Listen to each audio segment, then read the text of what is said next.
Hello everybody, and welcome back to another video from TNC Toy Tractors.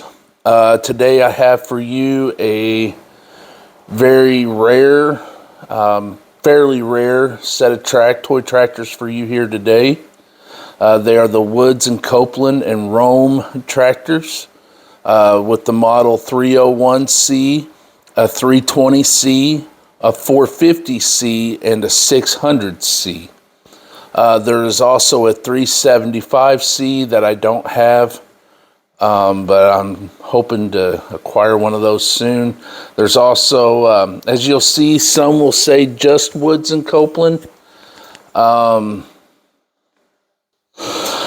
do have the boxes for these, but I wasn't able to really get to them. They're in a tote in a closet, buried in a bunch of baby stuff and everything else, so I decided just to do the toys. But the boxes are pretty plain and simple. It's a plain white box that they come in.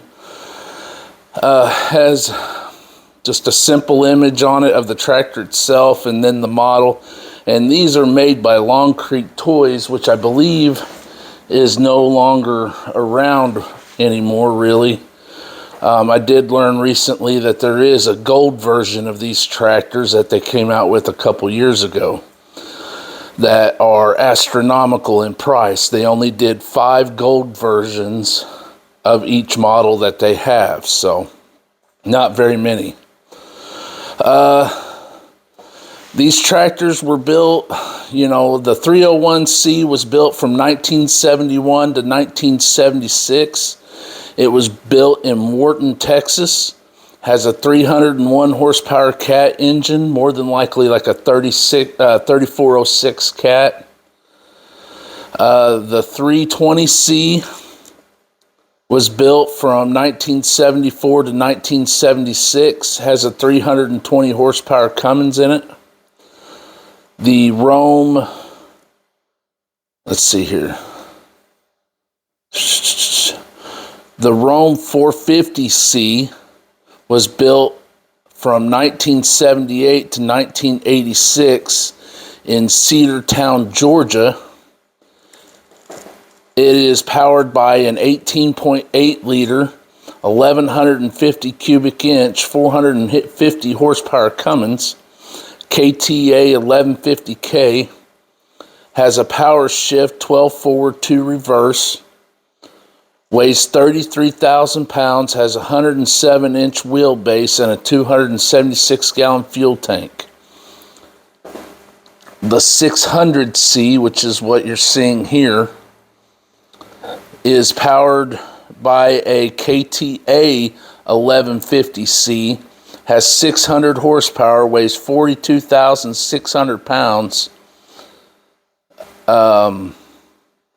has a power shift 12 forward, 2 reverse, has a 276-gallon fuel tank, and it also was built in Cedartown, Georgia.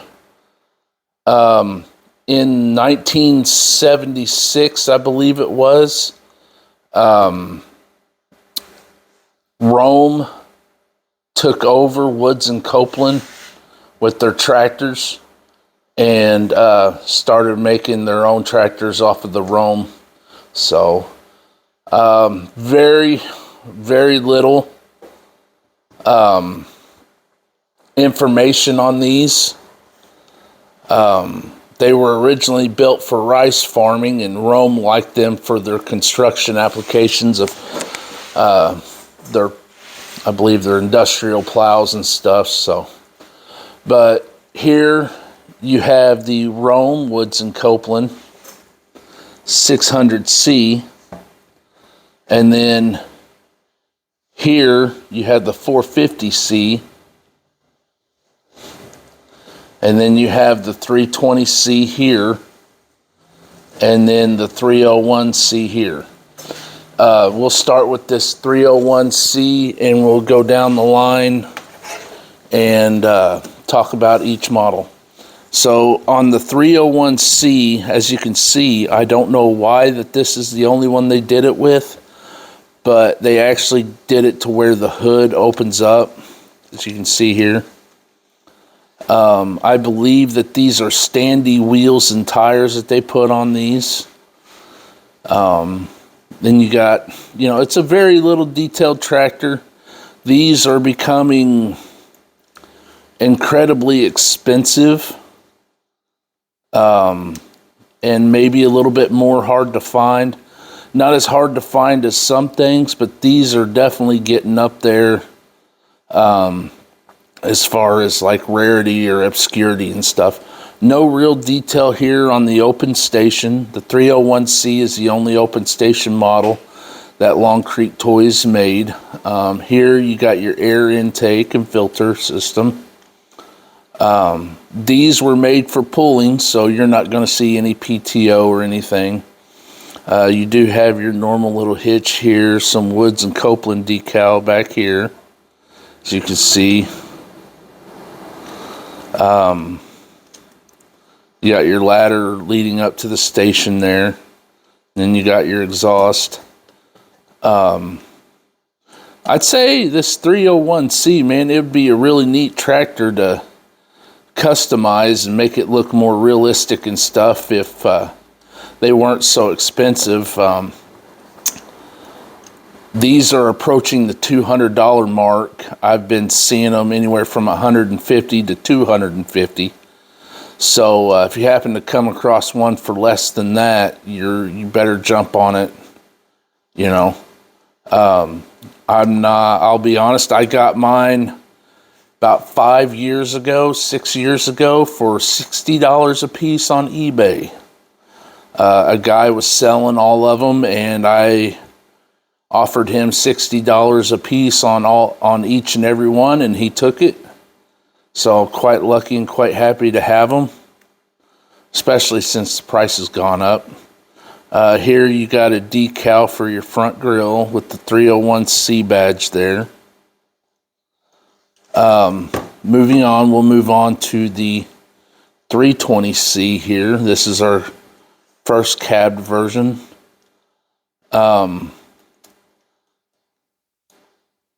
As you can see, there's a little bit of engine detail in there. And something you'll notice about these Woods and Copeland / Rome tractors over everyone else is the size of the cab. A friend of mine and I hypothesized that they made these cabs so tall as to where the operator could stand up inside if they wanted to. Kind of something that you would only see with that kind of thing. For some reason, I don't know why they did it on the 301C, but not the other ones. The hoods don't open up. It looks like it could have, but you could see where they put a little like spot weld, but it has like the same operating mechanism right here, so you could tilt the hood forward if you wanted to. If you wanted to break that little spot weld in there that I see. No cab glass. These tractors are fairly old. I surmise that they're probably 20 years old or more. So take that what you want.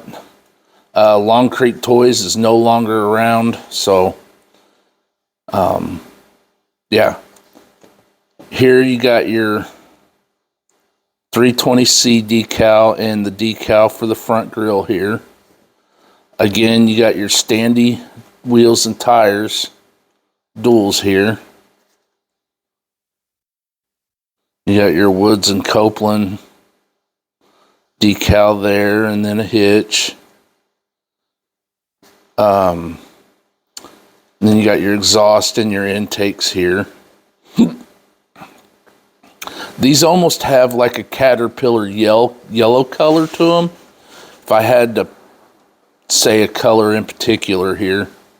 So, not a whole lot of detail. You do have your axles you can see here.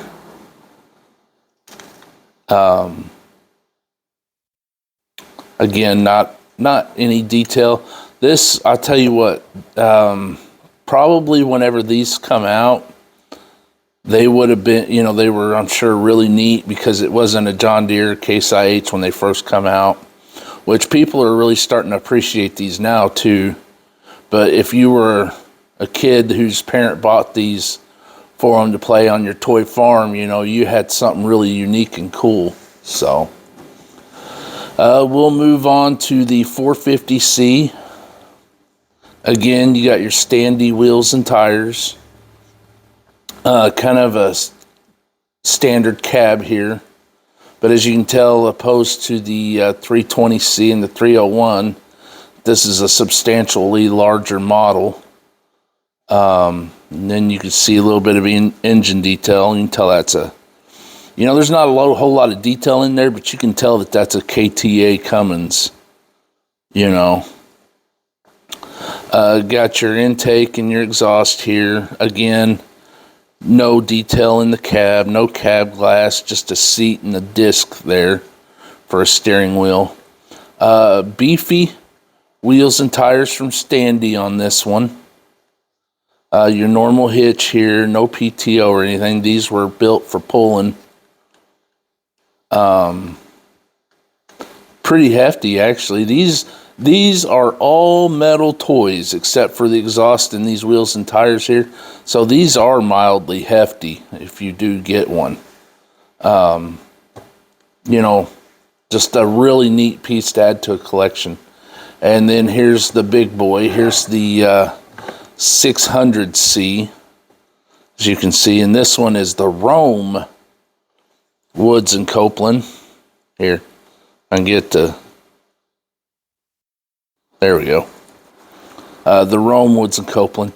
So there's two versions. I don't know which came first, if it was the Standee wheels and tires, because I have seen one of these that has Standee wheels and tires on it. And then you have this one whose tires actually, excuse me, actually came off of the Wright earthquake. As you can see, you know, they say the Firestone, and then they have the more closely painted to the earthquake planetary in there. So they took, what I'm guessing is they had some leftover wheels and tires, and they had some of these models left over, and put these wheels and tires on them, because this is, you kind of see these a fair bit. So kind of from what I'm understanding, that's basically what happened, is they needed to finish some of these, get them out the door, and they had some of these just laying around. So they figured, well, we'll just put them on there and call it good. It does look kind of cool. They need to be brought in closer. You know, as you can see, there's a big wide kind of gap there. You would think that these would be in a little bit more where these fenders kind of are. I would absolutely love to customize one of these and whatnot, but they are just too expensive to consider doing something like that to me. Here you can see the decal, the Rome, if we can get to focus here, the Rome Woods Copeland 600C. Got your normal hitch. Me and a friend of mine, I think we both are on agreement. We like this version with the earthquake tires on it. You know, the earthquake wheels and tires are really beefy, really nice, cool looking wheels and tires. So, like on the other three, no detail in the cab, just a seat and a disc for a steering wheel. The decals that they did use are fairly nice, I will say that. You know, and it's just like the others. You got a decal for a grill, and then you got the model number up there. So, these, I tell you what, these would be the jewel of just about any collection. If you're like me, who's really into collecting four-wheel drive tractors, I know I'm really happy to have them. I got really lucky, and I didn't know what they would end up being worth over time, but as time's gone on, they have substantially grown in value, and I believe have become kind of quite sought after, if I had to say anything. They're just really neat. Not a lot of people even know about them, especially if you're a new collector just getting into this. This isn't something you see every day. You know, I know of one person that has some for sale, and I believe he does. Last I knew of, Kevin Tolka has some for sale in his store. If you're wanting some, so go check him out. Let's see here, what else? These I believe are only going to become worth more. You're not going to find these. I can only count on one hand as many times as I've seen them. My best friend Mason, he's got this set too. He's got his all nice and displayed in his collection, and really loves them. And you know, they're such a great piece to add. But thank you for watching. As always, keep your furrows straight. Come back and see us again. We will see you later.